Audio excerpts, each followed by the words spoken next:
Listo.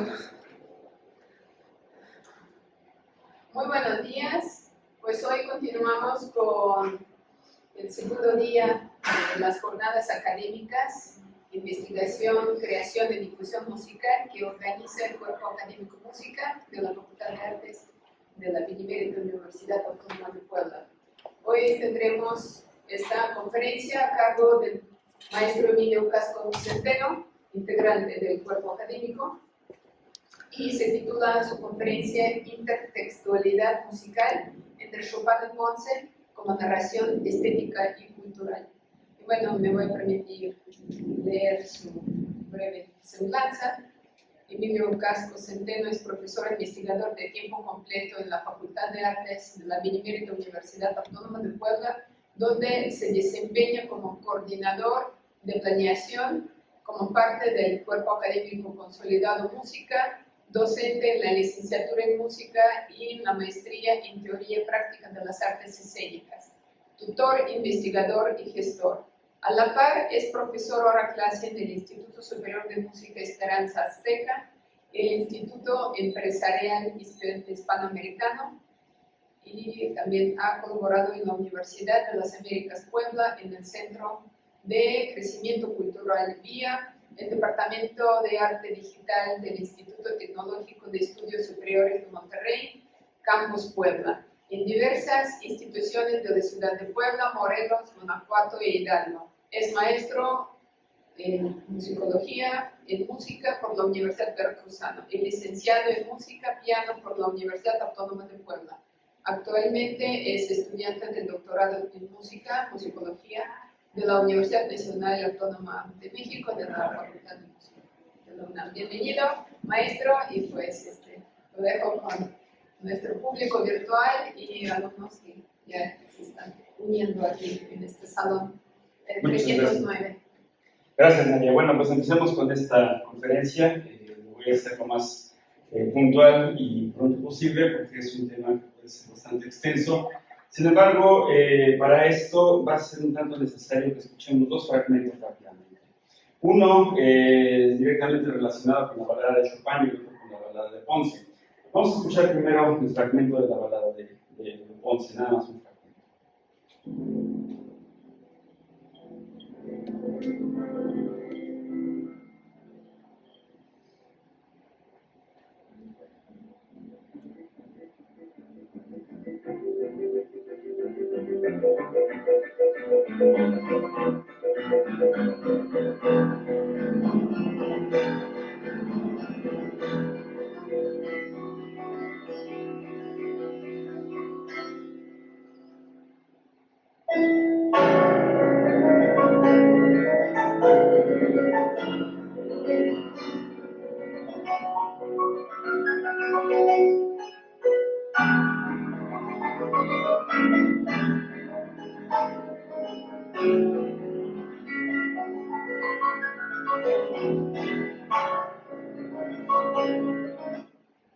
Bueno, eso va a ser suficiente para que escuchemos un poco de la balada de Chopin.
Bueno, con eso también va a ser suficiente.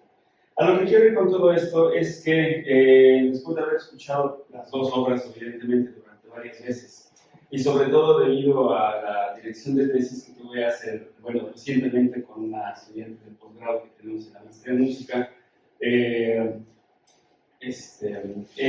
pude observar que dentro de esta asesoría que estaba yo llevando de una tesis de la maestra Guilenia precisamente, pues hay una relación bastante estrecha entre lo que sucede con la balada de Chopin y la balada mexicana, que es una obra que he tocado en diversas ocasiones, pero que también por lo mismo pues, la tengo bastante bien grabada en la memoria. Entonces eso me ha llevado a darme cuenta de que hay una serie de elementos que son alusivos entre ambos compositores, es decir, hay una relación bastante estrecha.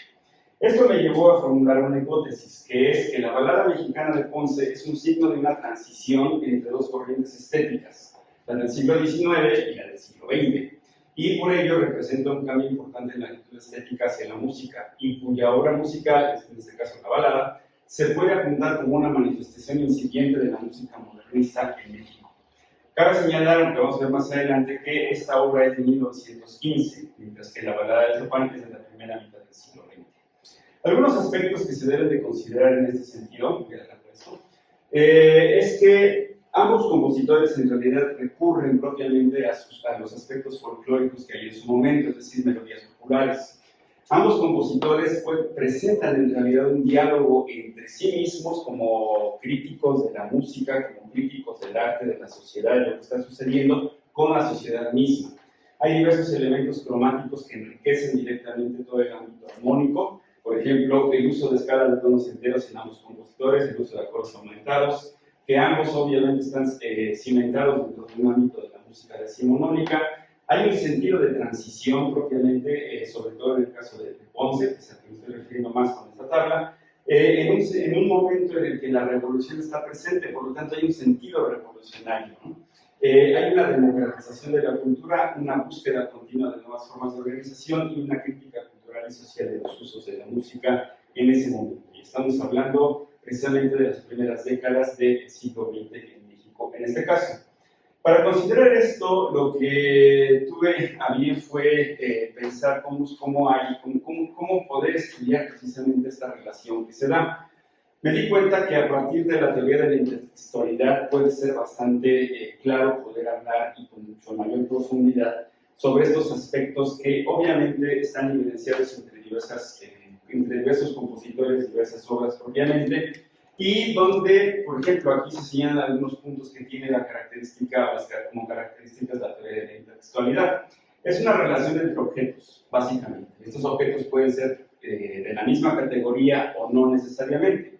Es decir, la cultura, pues evidentemente es un objeto bastante amplio que se encuentran muchos más, y la música es uno de ellos con los cuales se puede relacionar. Es un fenómeno cultural, evidentemente. Se pueden encontrar diferentes características similares, pero también que en este caso quien está aludiendo a otro objeto, a otra cosa, a otro texto, a otro fenómeno, pues obviamente ya llevó todo un proceso de asimilación, que en este caso Ponce está buscando llevarlo hacia la exploración y la innovación. Entonces, la intertextualidad en este sentido va a funcionar como una herramienta crítica. No quiero ir muy lejos dentro de este ámbito de la teoría de la intertextualidad, pero surge en la década de los 70, en el siglo pasado, con un literato como Harold Bloom. A quienes lo siguieron fue Kevin Corson y Joseph Strauss. En una crítica bastante fuerte que hace Richard Taruskin en la década de los 90, obviamente destruye esta teoría que hay previamente, que es la de la influencia. La influencia en realidad había sido una categoría bastante bien cimentada hasta ese momento. Sin embargo, los que estuvieron a favor, o más bien en contra de toda esta teoría de la influencia, se quedaban pensando algo muy, muy simple. ¿Cómo es posible que, por ejemplo, un compositor que vivió en el pasado pudiese influenciar a un compositor que está muchos años más adelante, incluso que ya había fallecido el compositor anterior? En este caso de Chopin Ponce, por ejemplo, pues no hay una relación directa porque ya había muchísimos años de diferencia, además de la zona geográfica como tal. Esta idea fue desarrollada propiamente en este momento y se hizo una crítica bastante fuerte a este sentido de la influencia. Y a partir de ese momento, en lo sucesivo, a mí me ha costado bastante trabajo pensar o quitar, erradicar de cierta manera este término de la influencia, porque en realidad no es que algo nos influencie, sino que nosotros decidimos elegir ciertas cosas. y los compositores en su caso lo que hacen es decidir sobre cómo van a conformar una manera de decir las cosas, pero a partir de todo lo que los rodea propiamente. Es decir, eligen elementos que van a tener un carácter intertextual, pero que solamente va a ser evidenciado por quien lo percibe de manera muy clara propiamente. Entonces, en este sentido de la intertextualidad hay algunas cosas importantes de contemplar. Por ejemplo, que la intertextualidad puede ser estructural o puede ser en términos de alusiones. Cuando es en términos de alusiones es parecido a lo que acabo de señalar al principio cuando escuchamos los dos ejemplos. Lo que escuchamos fue precisamente la parte final de ambas piezas que está respondiendo prácticamente a la coda, donde se puede percibir que hay un sentido bastante energético del clímax propiamente en ambos compositores. Y hay otros aspectos que me empezaron a llamar la atención que tienen una relación directa con la estructura propiamente, que son un poco más complejos de poder percibir, pero que finalmente se encuentran ahí. Por lo tanto, eso me llevó a precisamente buscar este mapeo intertextual entre ambas composiciones después de darme cuenta de que había una relación bastante estrecha. Esto lleva, como ya mencionaba yo, a una construcción del estilo. Sin embargo, es importante considerar que entonces la obra que está tomando como modelo a otra obra o otro objeto, otro fenómeno, no necesariamente va a tener una autonomía completa desde esta perspectiva, sino que, como dice ahí en la parte inferior, dependerá de otros textos para poder elaborar ese significado. Por lo tanto, hay un impacto de la obra anterior, de la obra que se está eligiendo en términos de múltiples aspectos. Puede ser solo sociocultural, puede ser la estructura, pueden ser, en el caso de la música, las escalas, el tipo de melodías, entre otros, ¿no? Todo dependerá de qué es lo que se esté comparando propiamente. Tomando algunas ideas teóricas, referencias a partir de otros autores, esta de Stephen Downes que dice: identificar e interrogar puntos de comparación entre la obra de un artista o artistas y la de aquellos venerados antecedentes y desarrollar estos para informar una interpretación crítica del análisis, que se refiere directamente a que una buena teoría de la intertextualidad debe proveer de este tipo de características. O bien, dice Graham Allen, de las diferentes formas y modelos que se pueden tomar de la intertextualidad, la más importante es la convicción de que la intertextualidad es crucial para comprender una cultura en general. Y en el fondo, ya cuando estaba yo investigando esto, me empecé a dar cuenta de que sí, ciertamente lo que me está llevando por este ámbito es precisamente la cuestión de investigar, entender la cultura a la que pertenezco, la cultura en la cual se desarrolla la música de estos compositores de la primera mitad del siglo XX en México, y que evidentemente están tomando modelos de otros lugares o los están criticando también. Pues aquí nada más voy a hablar de Ponce, pero habría que pensar en compositores contemporáneos al mismo, que serían, no sé, Chávez, Revueltas, Hernández Moncada, entre otros más, ¿no? Bueno, en este sentido, obviamente hay algo que es muy importante. ¿Cómo se va a generar un sentido de significado en relación con esos otros discursos propiamente? La cultura y las ideas son muy importantes y todo ello, de alguna forma, dentro de la perspectiva estilística y el contexto general, va a permitir que cada compositor genere su propio estilo, o el estilo intraojo, ya no nada más el propio como compositor, sino el estilo que realmente interviene hacia el interior de la obra. En este sentido, dice Lawrence Kramer, la presencia del pasado en el presente de la obra musical puede ser escuchada en la forma de figuras raras y extrañas como fantasmas en lo material. En otro sentido, pensando entre Chopin y Ponce, pues podríamos decir que Chopin es un fantasma que todavía se puede percibir dentro de la música de Ponce en el caso de estas baladas, ¿sí? En el caso de las alusiones, que ya no tendrían ese sentido estructural, sino algo que es evidentemente notorio cuando estamos escuchando dos obras o más, dice Stephen Downes en este sentido: las alusiones necesitan ser reconocidas como relaciones significativas entre acciones artísticas y críticas con nociones que incluyen creatividad, significado, identidad subjetiva, política y tradición. Entonces, estas alusiones alertan a los oyentes, es decir, a quien se pone a percibir y a comparar, quien por diferentes cuestiones se va a dar cuenta de estas características, le ayuda a establecer asociaciones intertextuales más arraigadas o sutiles. Y esto es fundamental, porque obviamente nos damos cuenta de que la tradición obviamente se va desarrollando, va innovando, va buscando momentos de originalidad y de irse apartando poco a poco de esa misma tradición hasta generar cosas nuevas. Raymond Monel, que es un semiótico que también me llamó mucho la atención en ese sentido, dice al respecto de este asunto de la intertextualidad: el texto musical no es la partitura. Y esto podría resultar paradójico. Obviamente no voy a tener ahorita para discutir este asunto, pero sería la pregunta de dónde está la música, dónde la encontramos. Y Richard Monel dice, pues no está en la partitura, no es la interpretación en el escenario o en otro lugar, no es una intención, tampoco es, y esto es vitalmente importante, la obra.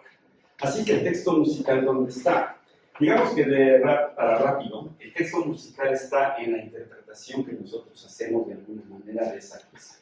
Lo cual quiere decir que hay una construcción simbólica a partir de lo que nosotros escuchamos, de nuestra cultura, de nuestros conocimientos y experiencia que tenemos con el ámbito general del contexto cultural propiamente. Para él, para Monel, dice, música y espacio se definen por otros ciertos factores, en particular por el universo de textos. Es decir, las cosas están determinadas por aquellas cosas otras que nos están rodeando propiamente, pero que en este caso un compositor ha decidido elegir. Por eso he tomado aquí entonces estas dos obras, en donde se puede percibir que hay un estilo narrativo que se vincula directamente con un género instrumental, no el género literario del cual surge, que es la balada propiamente, y que se va a desarrollar en un instrumento como el piano en el siglo XIX, que sabemos que adquiere una importancia aquí. Algunas características para que podamos ir observando detalles precisamente de esta relación intertextual es que Chopin, por ejemplo, utiliza en sus baladas normalmente metros o compases de 6/4 o 6/8. Hay una metamorfosis temática que conlleva hacia música programática o con intención literaria. Encontramos diversos momentos de belleza melódica, de riqueza armónica y sobre todo clímax vigorosos. Algo similar sucede con el caso de la balada mexicana, pero en este caso Ponce reconoce el simbolismo del romanticismo, es decir, reconoce toda esa gama de posibilidades que tiene la música del siglo XIX. Y bueno, rápidamente mencionar, pues obviamente Chopin llega a México a mediados del siglo XIX por medio de una revista para señoritas de afines. Otra cosa que hace Chopin es la inclusión de música tradicional.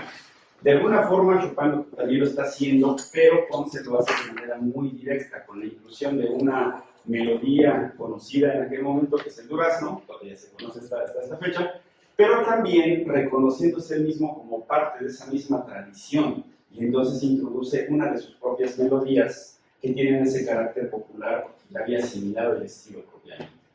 Así que entonces Ponce, que estoy pensando aquí hipotéticamente en Carmen y Perezoso, analiza la obra de Chopin y la toma como modelo propiamente para hacer precisamente esta cuestión. Entonces, veamos aquí rápidamente cuál es la estructura que tiene la balada de Chopin. Podrán observar que tiene tres partes completamente delimitadas, que es la sección A, donde está el tema A propiamente, la sección B a B, donde tenemos entonces los dos temas que entran en juego, en diálogo, de hecho en una especie de pelea propiamente, y la parte BA. Ahora, debo decir, aunque no lo tengo aquí anotado, que esta tabla está diseñada a partir de lo que Eero Tarasti analiza precisamente de la balada de Chopin, en su libro sobre la teoría semiótica de la música. Y como podemos observar, los tempi van cambiando, largo, moderato, siempre firmoso, menumoso, etc., hasta que repito otra vez, y llega al final a un apasionato precio constante. Después tenemos una serie de secciones que van primero por una introducción, algo muy similar, de hecho en Ponce no se va a encontrar una introducción, y que en este caso Chopin va a llevar hacia un vals, ¿sí? Que reconocemos inmediatamente al principio, que es parte de lo que escuchamos en la primera audición al inicio, ¿no? Luego hay una transición con el scherzo, un motivo quasi parlando, que es otro tema, regresa al vals, va a atravesar el motivo y empieza a intercalar prácticamente todas estas secciones hasta que finalmente llega a la balada, es decir, esa parte final donde todo se desenvuelve directamente en un ámbito virtuoso, para finalmente tener la coda.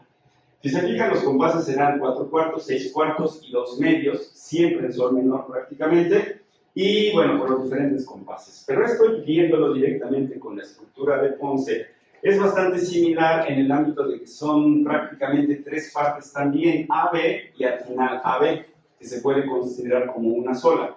Sobre todo porque en la parte de los tempi tenemos andantino plácido, que después va a cambiar completamente en menos muso y andante, y finalmente regresa otra vez al tempo 1. Entonces eso ayuda a determinarlos de esta forma de conjunto propiamente.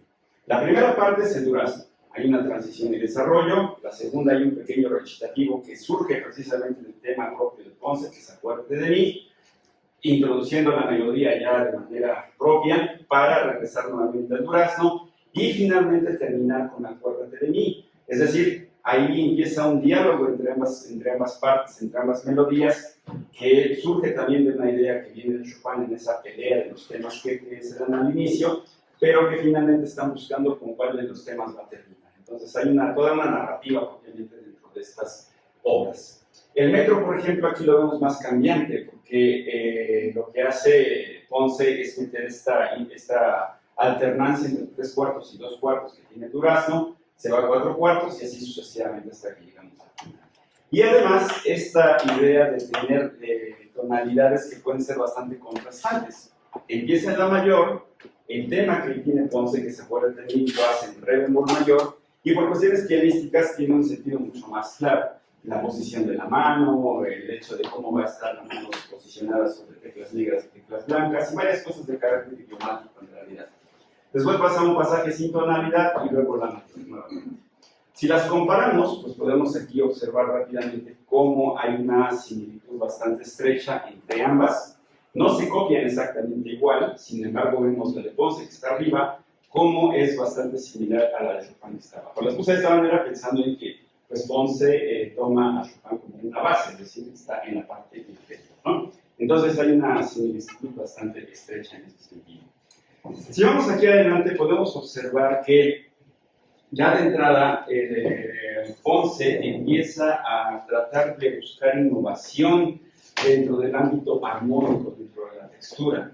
Inmediatamente este pasaje, después de estarlo pensando varias veces, me recuerda de inmediato a la música de Schumann y de Ravel. Ravel en el sentido armónico, primero de manera muy diatónica en los primeros 2 compases y después ya viene en ese sentido más cromático, donde hay un descenso del fa sostenido hacia mi y el la sostenido que va hacia si. Entonces ya empieza a involucrar otros aspectos muy simples, muy sencillos, si ustedes quieren, pero que ya empiezan a introducir un aspecto diferente de la textura armónica.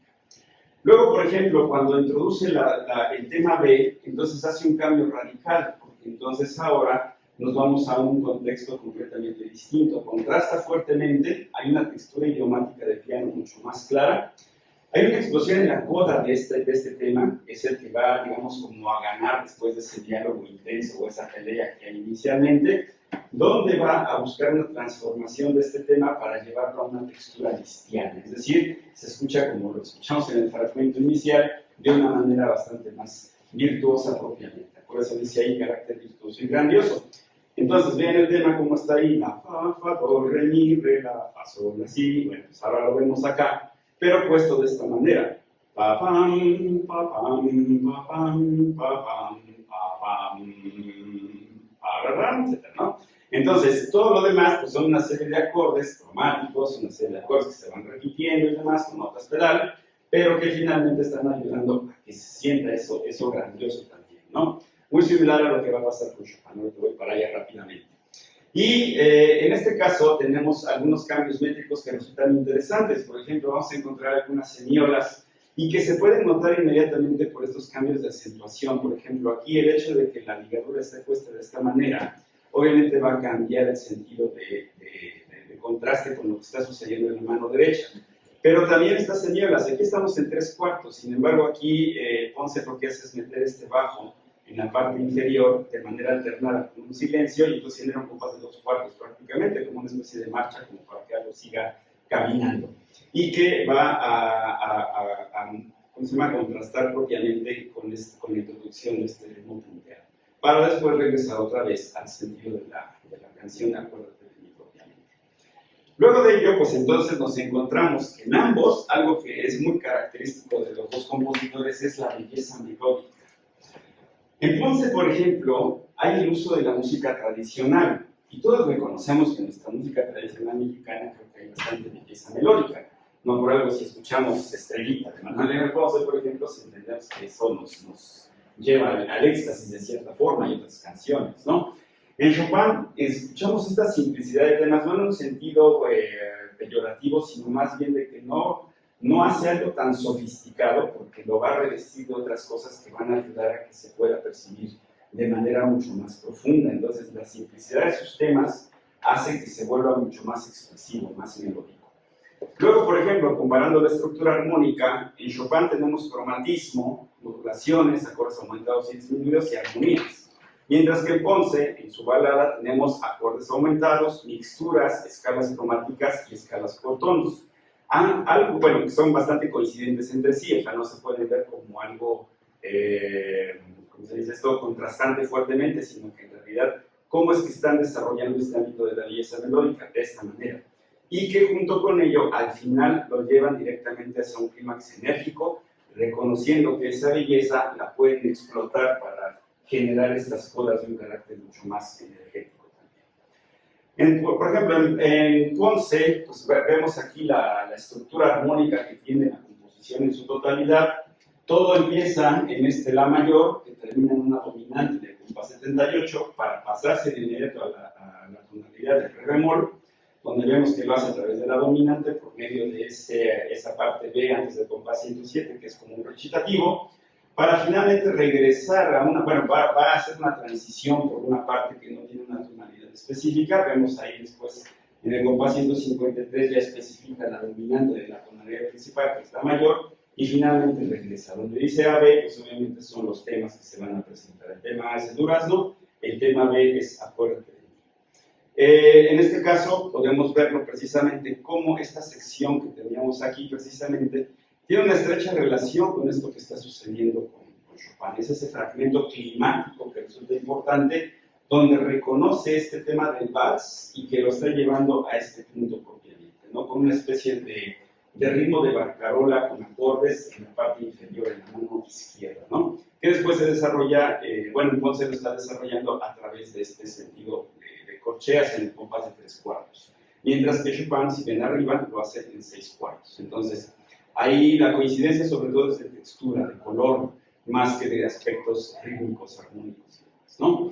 Vemos estos últimos dos fragmentos donde el énfasis cromático es fundamental para ambos compositores.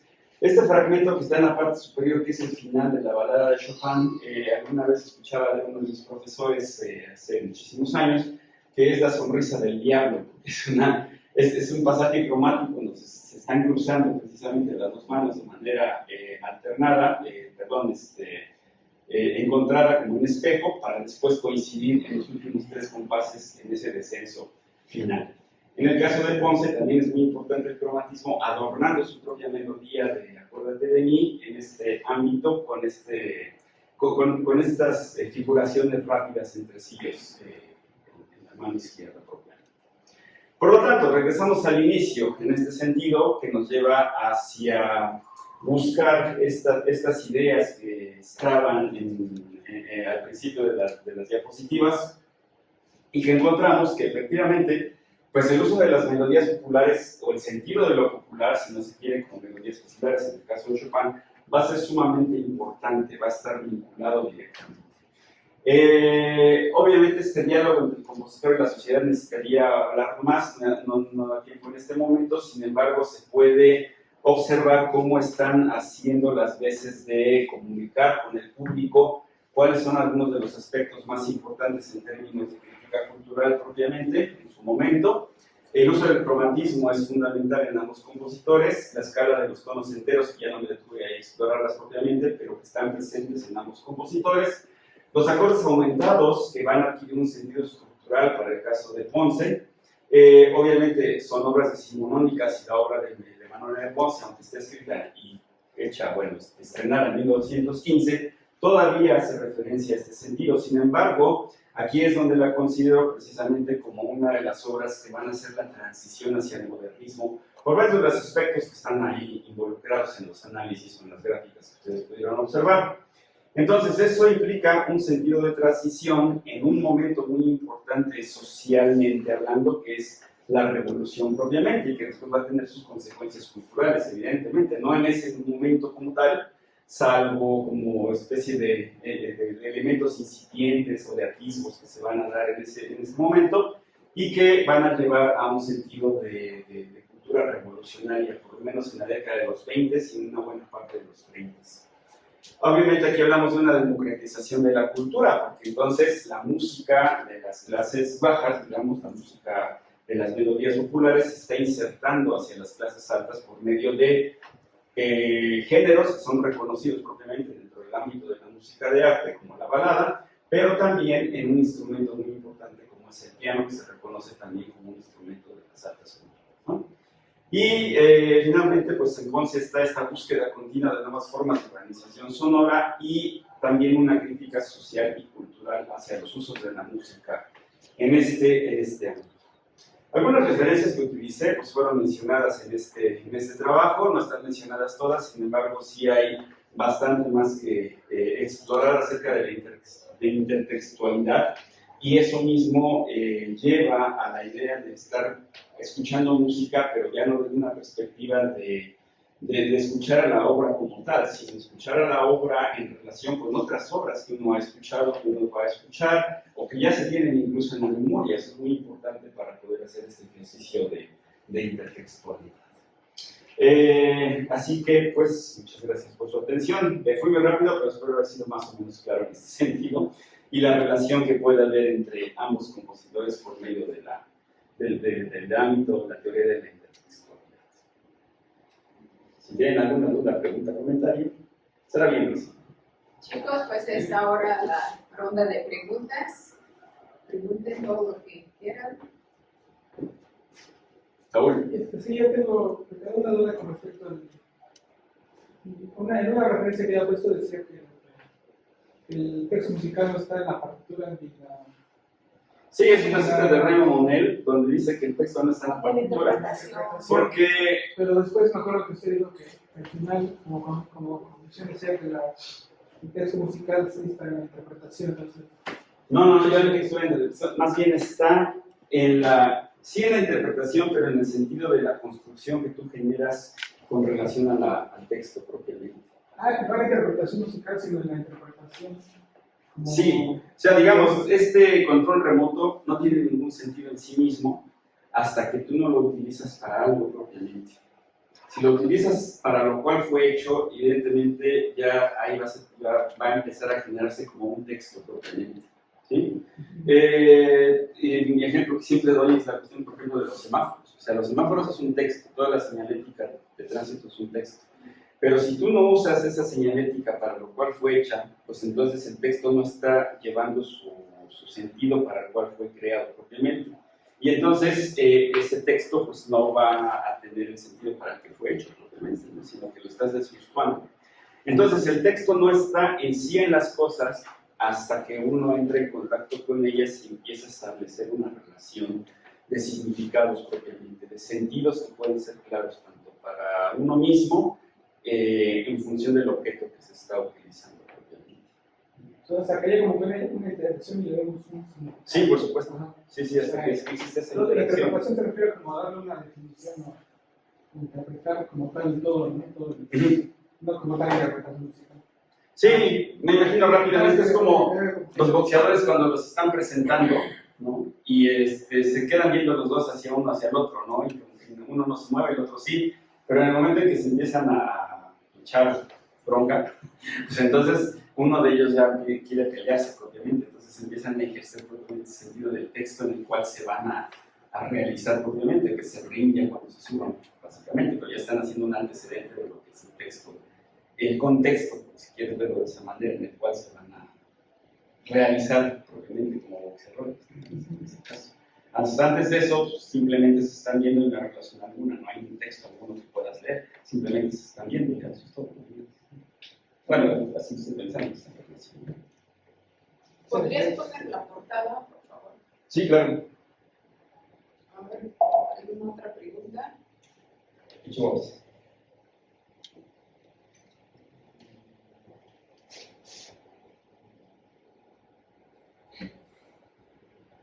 o fue muy claro o de plano muy confuso. Cualquiera de los dos. Sí, perdón, me fui muy rápido. es una cuestión No tan tengan sencilla. miedo, si algo no entendieron pueden preguntar. Para eso está aquí el maestro, para resolver sus dudas.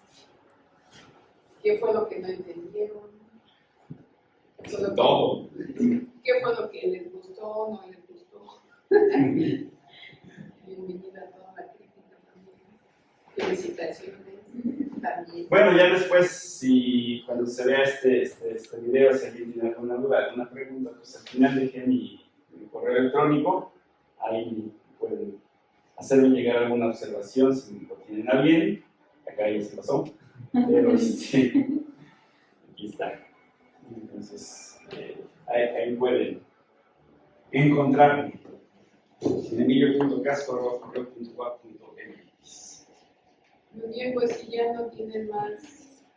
Sí, adelante. Me encontraba con Carla y como llegué tarde también como que hay muchas preguntas, pero quisiera preguntarle cómo es que se interesó en saber la relación que hay entre esto y cómo pasó ese concepto de intersexualidad musical, bueno, intersexualidad que es más en un texto a música. Ah, es que ella no llegó al inicio. Lo dijo al principio de la conferencia, pero sí. Sí, es que empieza a suceder que tú empiezas a escuchar más música, o sea, empezamos a escuchar más música, y de repente te empiezas a dar cuenta que esa música ya la habías escuchado en otra música. Ese fragmento, esa armonía, esa textura, esa instrumentación, ese pasaje melódico, ese ritmo, ese algo que estás escuchando en ese momento, te viene de algo más. O sea, siempre nos pasa. Eso es una relación intertextual, que estás reconociendo que las cosas no están aisladas, ni son únicas, ni son completamente, digamos, originales. O sea, sí lo son en el ámbito ya de su totalidad propiamente. Sin embargo, eso ayuda también a reconocer que son parte de un sentido cultural, que forman parte de un sentido identitario también. O sea, si hablamos, por ejemplo, de género musical, pues tú vas a pensar en cualquier género que estés pensando en este momento, que las obras o las piezas o la música que esté diseñada, compuesta, elaborada dentro de ese género tiene que tener más o menos características similares, tanto en melodía como instrumentación, armonía, lo que tú quieras, ¿no? Obviamente lo que va a cambiar ya de manera más superficial, no porque sea menos importante, sino porque es lo que escuchamos más de forma primera, es la melodía, es texto, muchas de las veces. Si es una música que puede llevar dinámica, articulaciones y otras cosas más, pues ahí también van a haber cambios interesantes. Entonces, surge precisamente porque cada vez que empieza uno a escuchar más y a tener más información musical, más obras en la mente, empiezas a dar cuenta de que hay muchas conexiones propiamente. Son cosas que están ahí. Y que no sucede nada más con la música, sucede con todo en realidad, ¿no? Entonces eso ayuda a explicar cómo muchas de las cosas se repiten, no exactamente igual, pero forman parte de esa repetición cultural, podríamos decirlo así. Entonces, sí me explico esto.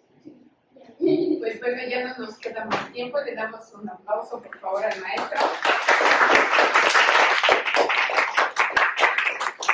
Y pues en breve, en unos 5 minutos, continuamos con la conferencia a cargo del cuerpo académico Creación y Creciendo, con los maestros Carla Figurá, doctora Napu Díaz, doctora Magdalena Moreno y maestro Manuel Espinaza. Entonces, no se vayan, quédense o regresan en 5 minutos, por favor. Gracias.